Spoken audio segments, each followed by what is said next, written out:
O seu pai foi o primeiro a vir na igreja, não é isso? Sim, senhor. Por que seu pai veio na igreja? Por causa de que ele veio na igreja e o que aconteceu com ele, com seu pai? O meu pai chegou na igreja com uma doença que para a medicina não tinha cura, né? A solução era amputar as 2 pernas dele. Então seu pai veio para a igreja porque ele tinha que amputar as 2 pernas. Sim, senhor. Qual era a doença que ele tinha? Uma herpes óssea. Tinha que amputar as pernas. Sim, senhor. Já estava de cadeira de rodas? Ele chegou a usar. Chegou a usar cadeira Sim, de senhor. rodas. Olha a situação do pai dela. Chegou na Igreja Universal do Reino de Deus. O que aconteceu com seu pai? Ele foi curado na igreja. Não precisou amputar as pernas. Não precisou. Hoje o seu pai está na igreja. Sim, senhor. Seu pai está na igreja, seu pai tem o Espírito Santo, é uma Sim, bênção. senhor. Sim, senhor. Vai ouvindo. Ao ver a cura do pai, isso não chamou a atenção dela. Ela não veio na igreja por causa disso. Seu pai fazia convite para você vir na igreja. Frequentemente ele chamava, mas eu não dava ouvidos. Não dava ouvidos. Não, senhor. Mesmo, e quando você viu essa cura do seu pai, mesmo assim você não atribuía isso a Deus. Não, senhor, até porque eu nem sabia que Deus existia na minha cabeça assim. Ele tinha sido curado, era efeito dos medicamentos. Falei, ele foi lá, ele foi curado pela medicação. Então você não reconhecia o poder de Deus. Não, senhor. Vai ouvindo. Então Deus provou para o pai dela, ela viu o que aconteceu com o pai dela, mas não foi suficiente para reconhecer o poder de Deus. Meu amigo, para Deus provar que Ele é Deus, não tem sido fácil, porque as pessoas têm um coração duro e elas não reconhecem. Até que, no meio do sofrimento, aí conta o seu sofrimento. Eu comecei a ter crises de insônia. Eu passei uma semana inteira sem pregar os olhos. Assim, quando ia entardecendo, já me dava aquele medo, porque eu sabia que aqueles vultos iam aparecer, aquelas vozes iam começar a falar comigo durante a madrugada, e aquilo parecia que não ia ter fim. Então, durou basicamente uma semana assim. E diante disso, dentro de uma semana sendo atormentada pelos encostos, e sem conseguir dormir durante toda uma semana, ela lembrou do convite do pai. E isso é um ponto a ser analisado. Pai, mãe, você está dando bom testemunho para os seus filhos, você está fazendo convite para eles, ou os filhos para os pais também vale. Eu quero que você saiba o seguinte: pode ser que ele não te atenda na hora, pode ser que de vez em quando ele venha com aquela cara amarrada, com má vontade. Pode ser que isso aconteça, e não vai acontecer uma nem duas não, várias vezes. Mas um dia ele vai precisar, e um dia ele vai dar o braço a torcer, e um dia ele vai ter que praticamente só ter essa opção, ser humilde. E ela foi humilde. Então, dentro daquela semana sem dormir, com os encostos te atormentando, o que você fez? Eu liguei para ele e falei, pai, hoje eu quero ir na igreja com o senhor. Aí ele, como assim? Eu falei, lembra? Porque eu já havia comentado, né, que eu não estava dormindo, mas ninguém assimilava isso, que eu estava vendo vulto, que eu estava ouvindo vozes. Basicamente acharam que era frescura, né? Aí ele falou bem assim, não, então eu vou passar aí para te pegar. Aí ele passou lá em casa, me pegou e me levou para a igreja. Isso. Chegando na igreja, sabe essa prova que a gente está ensinando você a fazer? Ninguém ensinou para ela, mas foi algo natural, nasceu dela fazer uma prova com Deus.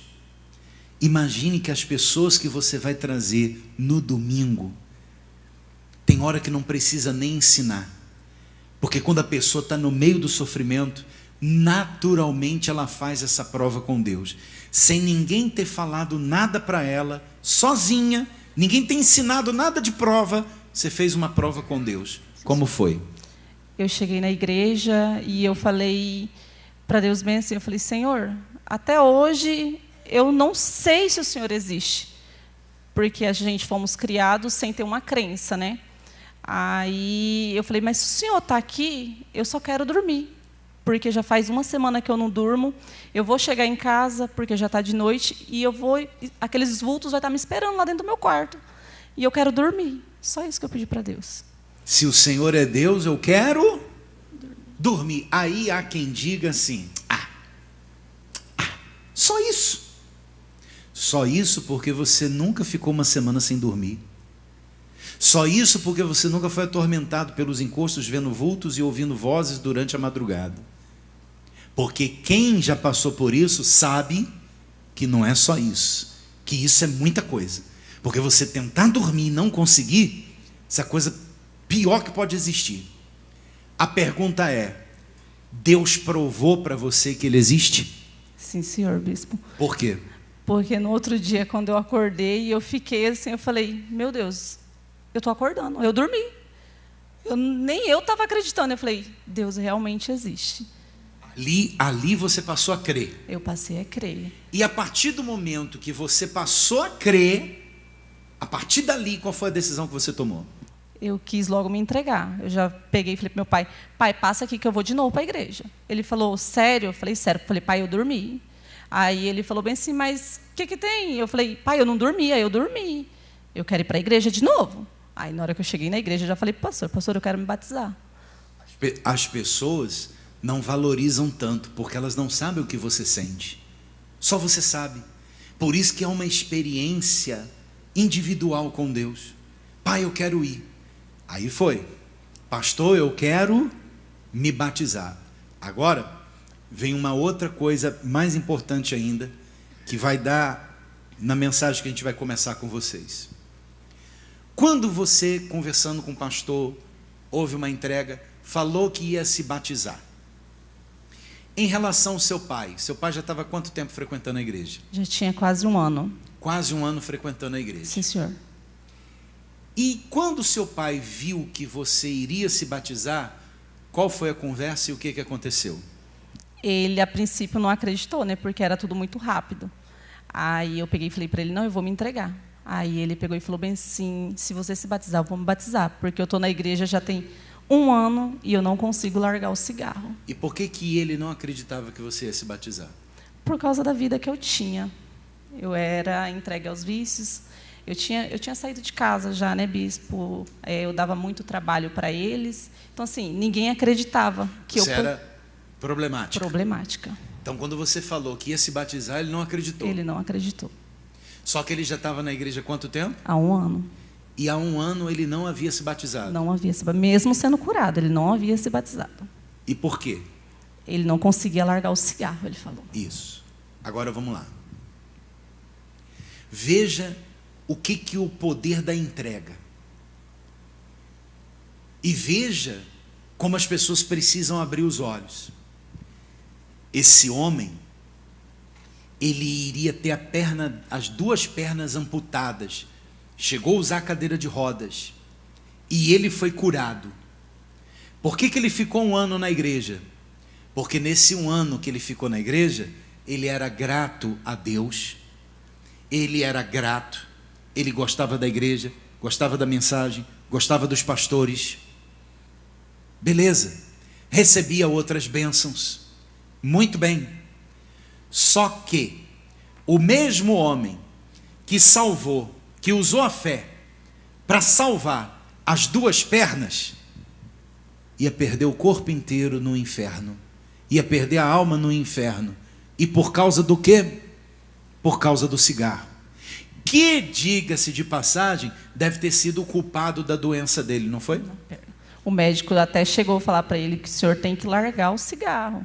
Ele falou, mas eu não consigo, já faz 40 anos que eu faço uso, né? Tá vendo?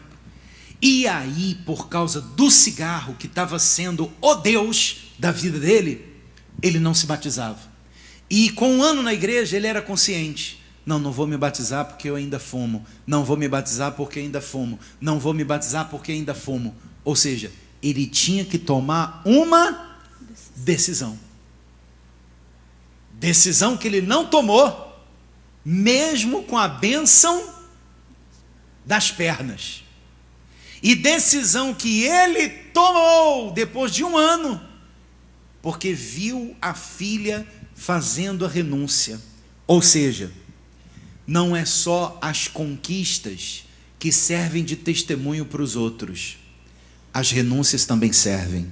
O caráter também serve. A fidelidade também serve. O fato de você não se afastar de Deus já é um testemunho para todo mundo. Deu para entender, sim ou não? Então não se iluda achando, eu tenho que dar testemunho, eu tenho que prosperar para dar testemunho, eu tenho que ser curado para dar testemunho, eu tenho que salvar meu casamento para dar testemunho. Tudo bem, está dentro, é louvável isso. Mas se você não se arrepender, não se entregar, não salvar a tua alma, não vai adiantar nada. Então no dia que você salvou a sua alma, você deu testemunho para o seu pai. Você deu testemunho para o seu pai. Que testemunho? Está aqui, pai. Eu estou fazendo a renúncia da vida passada, só porque eu consegui dormir. Ele deve ter pensado assim, só porque conseguiu dormir vai se batizar. E eu salvei minhas 2 pernas e até hoje não me batizei. Aí ele disse o que para você? Se você vai... Ele falou, se você se batizar, eu também vou me entregar. Eu falei, mas o senhor sabe que o senhor não vai poder mais fumar, né? Aí ele falou bem assim, eu vou abrir mão. Então, assim que eu me batizei no mesmo dia, ele se batizou também. Ou seja, a sua decisão o encorajou. Sim, senhor. Do batismo das águas para cá, como é que está a sua vida e a vida do seu pai? Olha, bispo, a gente está firme, graças a Deus. Hoje eu sou casada, tenho a minha filha, tenho a minha empresa. Então, assim, melhorou a minha vida. Ela virou de um avesso, assim, eu não sabia da grandeza de Deus, realmente. Eu não sabia desse lado espiritual, eu não tinha essa noção. E o seu pai? Está firme lá também na nossa cidade. Até hoje? Até hoje. Deus abençoe, tá?